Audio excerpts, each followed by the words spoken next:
Mythique. Magique.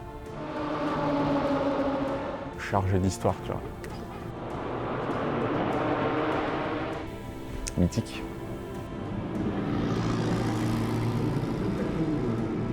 C'est incroyable.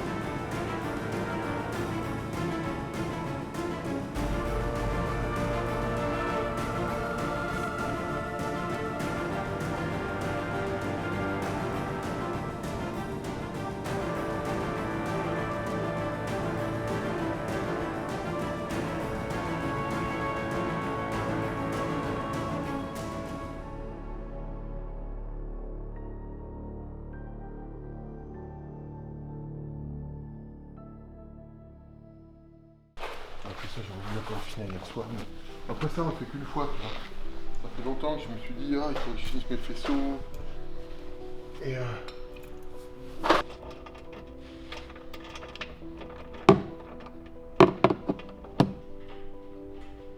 Marine, j'ai eu une de vos collègues la semaine dernière concernant le stand. Donc c'était tout bon. Par contre, j'avais une question concernant la taille du stand. Vous avez mis sur le formulaire que c'était du 6 par 4. C'est bien 2 de 7 par 5. Donc on est OK. Oh, super. Donc on est OK. Donc ça c'est bon. Donc je ne m'occupe pas de ce que vous avez mis sur le formulaire, quoi. Box 36. Et on est à l'ancien village ou au nouveau? Ok. Le Mans, c'est mythique. Le Mans, c'est les 24 heures du Mans, c'est des champions du monde, c'est des pilotes incroyables qui ont foulé le béton, roulé, piloté. Et je pense que dans le cœur de tous les pilotes et les amateurs et les passionnés d'automobile, il faut y aller au moins une fois dans sa vie.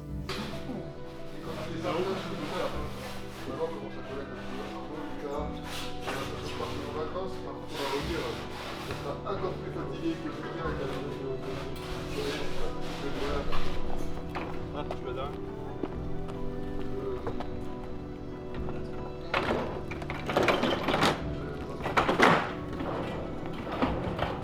On s'est dit, bon, Le Mans c'est loin, est-ce qu'on y va, est-ce qu'on n'y va pas? On part à l'aventure et on s'est lancé dans un gros projet de déplacer finalement 8 simulateurs. Au Mans, dans les stands, c'était Box 36 et on a passé un moment magique du premier jour de l'arrivée jusqu'au dernier jour. C'était magique, magique pour tout le monde parce que moi j'ai eu l'occasion d'y aller au Mans, donc pouvoir le partager et emmener d'autres personnes sur un lieu aussi mythique, c'était pour moi important. Et maintenant c'est chose faite, donc on va retourner là-bas ou sur d'autres circuits, dans d'autres conditions, mais c'est sûr que vu l'enthousiasme de chacun, on le refera. Le Legend Track, c'est une salle de simulation de course automobile qu'on a créée avec Romain, mon mari, il y a 1 an exactement, pour développer un monde virtuel autour de l'automobile pour les passionnés, les amateurs, qui ne peuvent pas aller fouler le goudron avec leur propre voiture. Et de ce fait, sur les simulateurs, ils peuvent aller au plus proche de la réalité. Et on a également des professionnels qui viennent s'entraîner pour des courses de côte, des courses sur piste. Et on a également 2 sim racers à la salle qui sont des passionnés et qui ont rejoint notre équipe pour donner des conseils très avisés sur les trajectoires et la manière de voir le sim racing aujourd'hui, un peu plus au-delà du jeu vidéo et de la simple arcade. Alors Lucas et moi, on y est allés de manière à être un peu à venir en tant qu'aide, en fait, pour Romain et Adèle. Déjà au niveau du trajet, installer, préparer la remorque, installer là-bas sur place, et après on a surtout fait de l'accompagnement avec les personnes qui venaient rouler et découvrir. Donc on les a mis en place, on leur a expliqué un peu comment ça se déroulait, 2-3 conseils pour ceux qui avaient besoin. sélection des voitures du circuit, si vous voulez rouler au circuit Bugatti, si vous voulez rouler autre chose, avec quoi comme type de véhicule, voilà. Donc on a fait principalement en fait, de l'accompagnement pour du coup les personnes qui voulaient venir rouler, quoi. Donc le stand, il fallait que quand les gens y rentrent, de une, ils aient un effet un peu waouh. On l'espère en tout cas, toujours. Donc il a fallu ramener pas mal de décorations. Donc on a ramené forcément les 2 bonhommes Esso, qui sont partout sur les photos, qui sont là avec nous. Et puis tous ces petits objets atypiques qu'on peut retrouver à la salle, des drapeaux, des chaussettes incroyables, des sculptures en papier, plein de petites choses qui font que le lieu reste humain. Et au milieu de tout ça, on avait nos 8 simulateurs, nos 8 bébés qui tournaient non-stop, qui ne nous ont pas lâchés. Et je pense que l'ambiance retranscrite sur place dans le box a été au-delà de nos espérances, parce que les gens qui ont traversé le tapis rouge, parce qu'on avait un tapis rouge au sol, de l'arrière des box jusqu'à la pit lane, ils se sont arrêtés, ils se sont posés dans les baquets, ils nous ont posé beaucoup de questions et on a expliqué comment était la salle, ce qu'on y faisait. De la simulation, mais pas que, de l'hyper-personnalisation, de la vente de simulateurs. Et voilà, et en rentrant, c'est des coups de fil qu'on a eu en retour, c'est des emails de remerciements. Voilà, il y aura un après. L'idée, c'est que le déplacement en extérieur, c'est toujours un peu contraignant dans le sens où il faut déplacer, démonter, remonter. Il y a toujours les risques de casse, abîmer le matériel. Donc forcément, rentabiliser un week-end, c'est assez difficile. L'idée, c'est d'essayer de revenir au point de départ avec, on va dire, le minimum de, alors, je ne vais pas dire de casse, mais aussi bien financière que technique. Donc là, on a pu faire un aller-retour. Tout s'est très bien passé. Ce qu'on propose généralement quand on va sur les circuits, c'est des formules d'initiation essentiellement, qui consistent à proposer aux gens présents sur site une formule d'initiation d'une quinzaine de minutes globalement, avec une formule tarifaire relativement abordable. Et ça permet aux gens de s'initier sur... alors on propose généralement de rouler sur le circuit sur lequel on est. Et si les gens veulent essayer autre chose, ils essayent autre chose. Et à côté de ça, ce qu'on a fait au Mans, et là c'était vraiment une grande première pour nous, c'est qu'on a vraiment démonté intégralement l'informatique de notre salle pour le transposer sur place, à savoir connexion des simulateurs, mise en réseau et gestion à distance avec diffusion sur écran auxiliaire des courses, etc., etc. Donc on a pu à cette occasion-là également pour des groupes de personnes organiser comme on le fait chez nous à la salle, vraiment des courses rediffusées qu'on a pu après ça mettre en ligne en termes de vidéos sur notre chaîne YouTube. Et donc c'était vraiment une prestation complète de la peut-être simple initiation jusqu'à la formule complexe de courses en réseau, diffusée, etc. Et ça a très bien fonctionné, même qu'on soit finalement pas connecté à Internet, etc. On a réussi à tout faire fonctionner de façon professionnelle et c'était pour nous une grande première. On était très contents. Et c'est vrai que le déplacement sur circuit, c'est l'occasion de rencontrer finalement, d'aller au contact de gens qui sont des gens passionnés, qui viennent souvent avant tout pour piloter, et qui découvrent le monde du sim racing, puisque c'est quelque chose qui leur est peu familier pour le moment, c'est quelque chose quand même d'assez récent.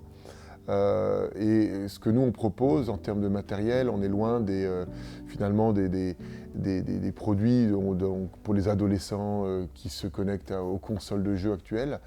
Et les gens nous approchent en effet pour, peut-être pourquoi pas, dans le but de s'équiper. Et on a eu quelques contacts, en effet, on a dû avoir, on va dire, 5-6 personnes qui sont venues de façon intéressée. Et nous, bien que basés en Alsace, on est capable aujourd'hui de proposer, comme on l'a déjà fait, du conseil déjà avant tout. Parce que le but, c'est déjà de conseiller les gens pour aller finalement vers le choix du bon matériel. On ne pousse pas les gens à la consommation. Nous, on propose des produits qui sont les produits qu'on a pu tester sur lesquels on est content, on est satisfait. Donc rapidement dans les discussions, on voit tout de suite si les gens sont en phase avec l'idée de pouvoir investir quand même. On part sur des budgets un peu plus élevés que 10-12 000 euros, pour aller un peu plus loin jusqu'à les 15-18 000 euros en fonction des options que les gens souhaitent mettre. Donc voilà, on va vraiment proposer des choses aujourd'hui. On appelle ça de l'hyper-personnalisation, aussi bien en termes de matériel, à savoir qu'on va vraiment personnaliser du dossier du siège avec les coverings jusqu'au fond d'écran, la personnalisation des contenus. Donc on va vraiment personnaliser aussi bien les voitures, les livrets, les circuits en fonction de ce que souhaitent les gens. Alors Jean-Marc, c'était une rencontre incroyable. On l'a rencontré il y a quelques mois sur le circuit de Nogaro, où on allait avec 2 de nos simulateurs pour un événement là-bas, sur la piste. C'est des événements qu'on fait en externe en plus pour aller au-delà de nos clients alsaciens et rencontrer un peu le monde à l'extérieur. Et sur ces circuits, on rencontre souvent des pilotes amateurs, des pilotes professionnels. Et Jean-Marc, c'est un homme incroyable. Il est monté dans notre baquet, dans le simulateur, et il nous a regardé, il nous a dit c'est ce qu'il me faut, j'ai besoin de ça pour aller plus loin. Et puis surtout, un passionné tellement profond au fond de lui-même qu'au-delà de pouvoir rouler souvent sur la piste, il voulait rouler tous les jours chez lui. Voilà. Et le faire vivre surtout à sa famille, ses petits-enfants, son petit-fils. Et alors là, ça a été incroyable et magique parce que le Legend Track avec Romain aujourd'hui, c'est vraiment la transmission de la passion automobile. Et avec Jean-Marc, on a vécu vraiment ce lien fort où lui, grand-père, a transmis cette passion à ses enfants et son petit-fils. Et voilà, et on l'a retrouvé sur un événement, donc au Mans. Et du coup, il est venu avec son petit-fils, qui n'avait pas encore essayé le simulateur chez lui.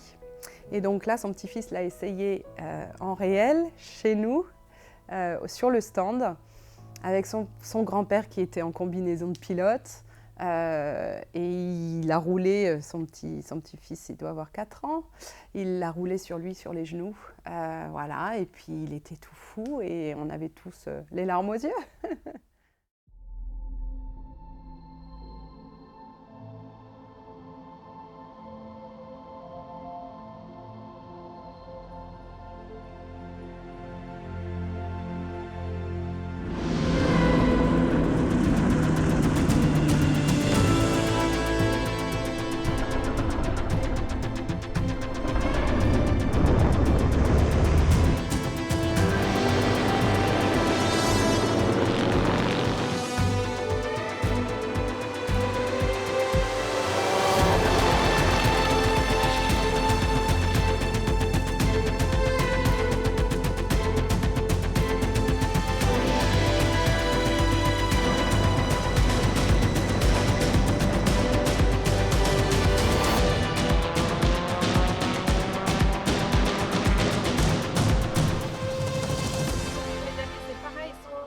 Du rallye, vous avez besoin de 3 pédales, mais sinon à la maison, si vous faites que du circuit, on va partir sur 2 pédales.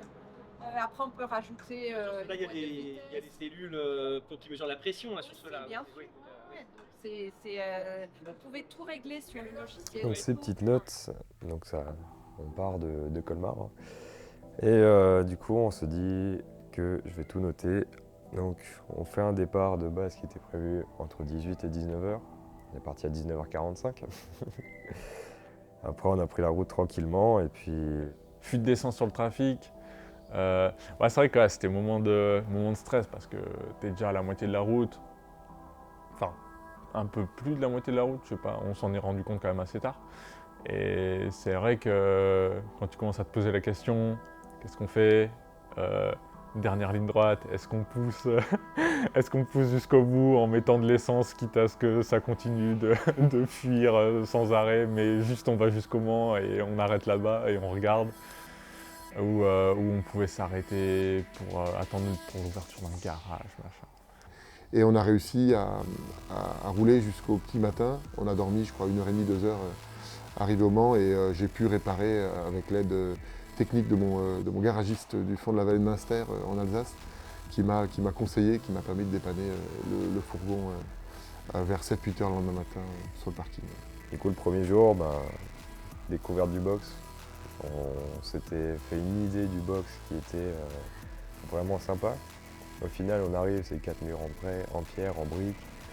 Le premier problème, c'est qu'on découvre qu'il n'y a qu'une seule prise pour 8 simus. On se dit que ça va être un peu le bordel dès le début.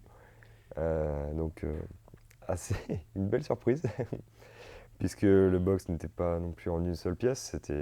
On avait prévu du 7x5 sur tout le box. Au final, c'était du 7x5 qui se divisait par du 7x4. Donc la mise en place s'annonçait assez compliquée dès le début. Beaucoup de stress pour Adèle et Romain. Nous, on se disait, ça va aller, on va faire comme on peut.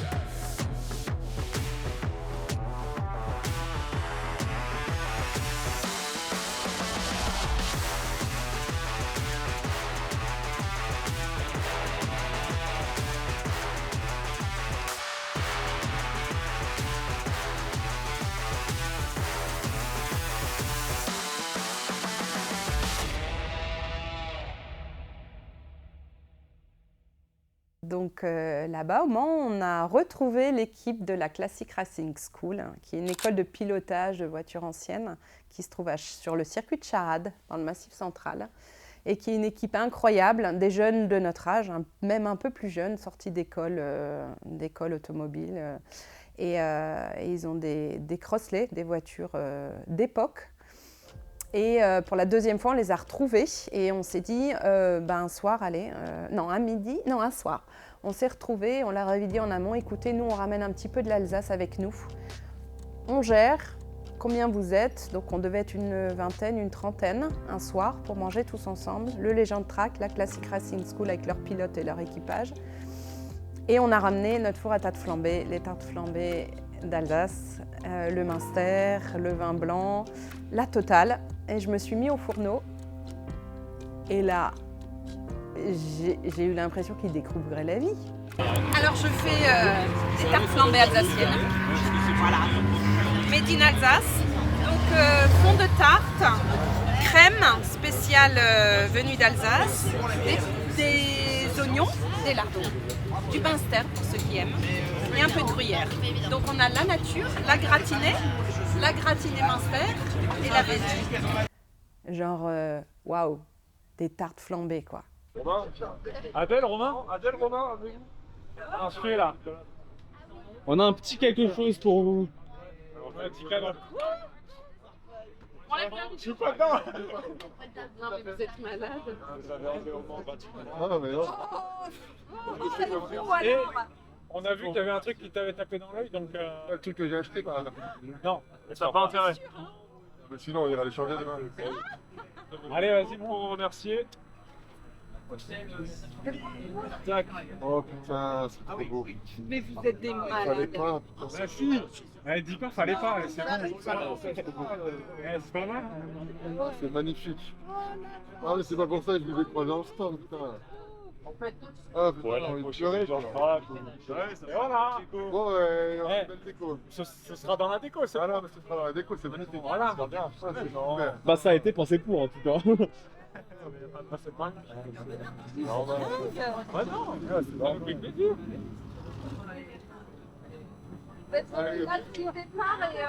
C'est une mini. Ça va vous faire plaisir. Attends, c'est la boîte qui voulait te prendre. Ouais, c'est ça. On rappelle demain. Non mais vous êtes incroyable. Les cartes clés également. C'est super ta gueule. Ah non, on va choisir. Il y en a une qui est en train de tomber. Bah, c'est des moments un petit peu, on se sent un peu tout petit parce que parce que vous arrivez avec des jeunes, parce que finalement maintenant les années passent, quoi. Mais on se dit, on se fait tout petit, pourquoi? Parce qu'on amène des gens sur un circuit et puis ces gens-là, ils viennent et ils vous disent merci. Et ce merci avec un grand M, on se dit, waouh, pourquoi ils me disent merci, quoi? J'ai l'impression d'un côté, les emmener au bagne, les faire travailler. On a dormi, dans des conditions, on a vécu comme ça pendant quelques jours, dans des conditions un peu exécrables, on pourrait imaginer. Ma deuxième nuit, c'était quand on était sur le Mans. De base, on devait dormir dans le van. Et moi, j'avais mon petit lit de camp qui était plutôt bien. Du coup, je me suis dit que j'allais passer une bonne nuit, il faisait bon. C'était vraiment sympa, on a fait connaissance, on a bien rigolé. Et puis on s'est dit, on a un iPad, il est aimanté, le van il est un peu en alu, en métal, enfin, voilà. On s'est dit on va essayer. Au final, on s'est éclaté à coller l'iPad contre le van pour regarder justement le film sur le Mans, qui était un documentaire, pardon, qui était un bon documentaire. Mais c'était vraiment une très bonne soirée, la nuit s'annonçait vraiment très bien. Au final, vers 2-3 heures du matin, on était réveillés. Pas par le bruit, mais par le froid. Parce qu'on a oublié que le van n'était pas hermétique. Et toute la nuit, ça a été une bataille, carrément. J'essayais de me réchauffer comme je pouvais, je me mettais en boule dans mon sac de couchage. C'était assez drôle.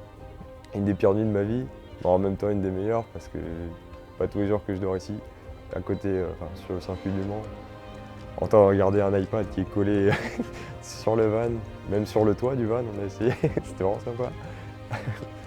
Donc ouais, on va dire, c'était une nuit assez spéciale, assez drôle, mais au final, est-ce qu'on avait vraiment besoin de dormir pendant ce week-end? Et ces gens-là, ils viennent vous remercier d'avoir passé un moment qui, à mes yeux, était un moment presque de souffrance par moment, quoi. Et là, ils vous disent merci, et là, on ne sait plus trop où se mettre. Souvenir particulier, il y a peut-être plusieurs trucs. Rencontre de Jackie X quand même. Quand tu as une légende de la F1, des 24 heures du Mans et tout ça, quand ce type-là débarque dans ton paddock, dans ton espace, là tu vois, c'est pas le délire du camping-car, tout ça. Quand tu as une personne comme ça qui débarque dans ton espace et tu discutes un peu et qui te dit ouais c'est chouette, machin, il vient signer un siège et tout.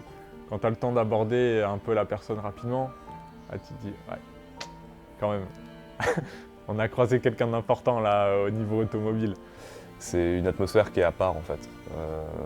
Même si tu fais au final que marcher, tu avais quand même des voitures assez incroyables qui avaient roulé dessus encore 2 heures avant ou quelque chose. Il y avait une ambiance qui est particulière en fait quand tu es sur une piste, de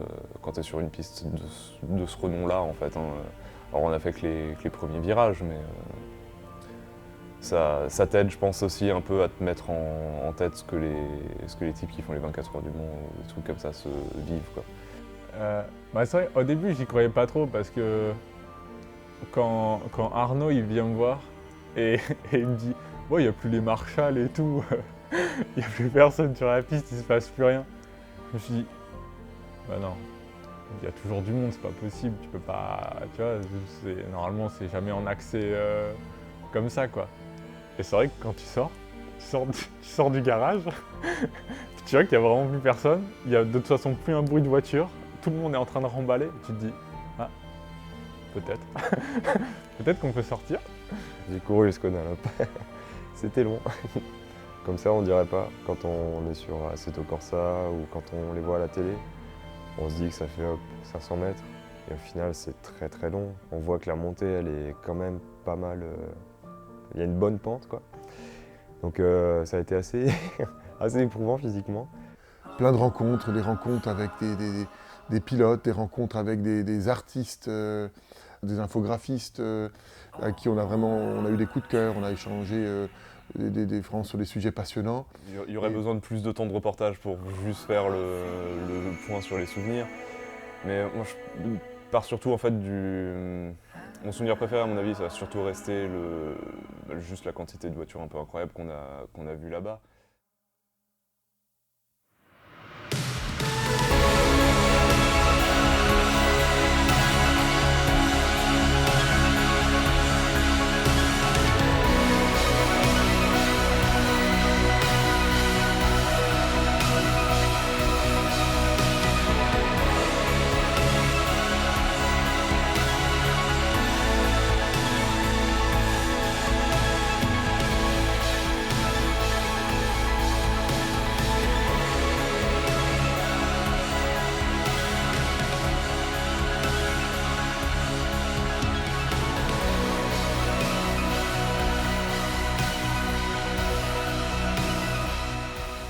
On en ressort de tout ça en se disant, ben oui, tout ce qu'on donne humainement, tout ce qu'on a envie de partager aux autres, cette passion automobile et tout le reste, ça va au-delà, les événements, se retrouver, trinquer, partager un bon repas, discuter technique.